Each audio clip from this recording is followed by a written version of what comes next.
Dear all, as a family of Caroline Bergman, and I can also to say a few words about her and our grandfather, Max Euler.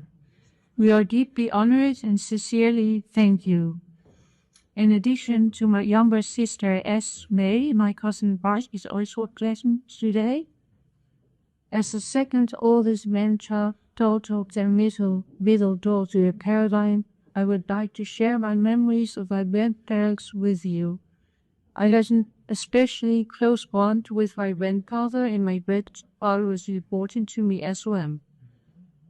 At home, we had a photograph of our grandmother as a young woman on the mantelpiece. We looked up to her and thought she was very beautiful. From the stories my mother told us, we knew she was Carol, though she herself would never have described herself that way. We knew her above all as a very ordinary woman, someone who carried the bicycles up and down the stairs inside the house.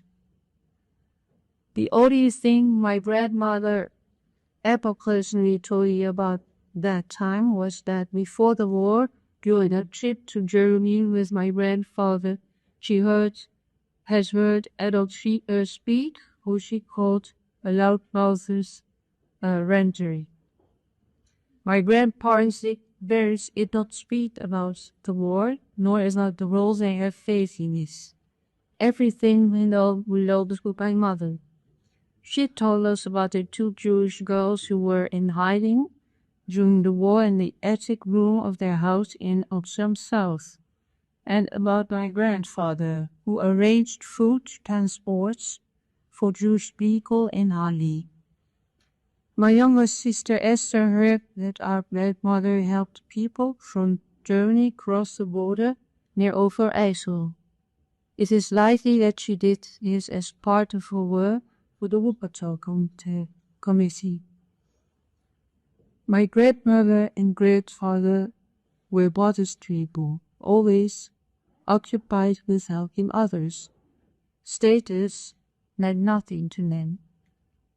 Early in her marriage, my grandmother came to Christian faith. She was active in the Christian Science Church and studied the Bible and the writings of Mary Baker Eddy.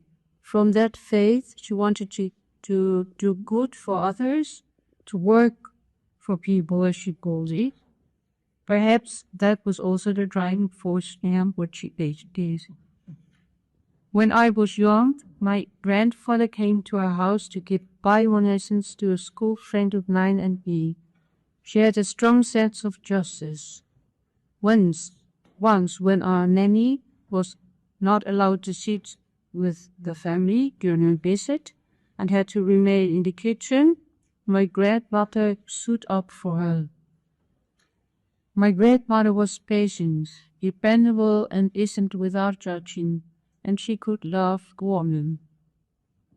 During my teenage years, I was dieting, and once I threw away an entire cheesecake I had baked myself because I wasn't allowed to eat it. My grandmother, who was staying with us at the time, laughed uncontrollably about it. My grandfather was always working, even at family gatherings, with a briefcase on his knee. Unlike my grandmother, he was not religious, but he respected her faith and was proud of her when she gave a speech in church in her role as a warden. The image that stayed with me most vividly is that of my grandparents together in their Volvo, my grandfather behind the wheel, wearing earpieces, listening to Bible passages. My grandfather, who did not have a driver's license, beside her with an open briefcase on his back working.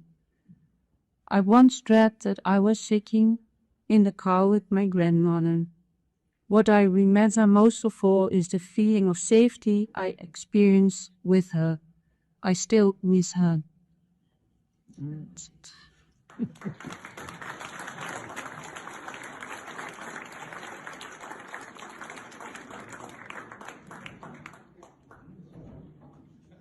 Ja. Familie Heinemeier, Rumän. Ich wissen, welche Obliga Geschichte, philosophische Geschichte auskennt. Ja, die Rumänen, Europäer sind natürlich auch mit Jesus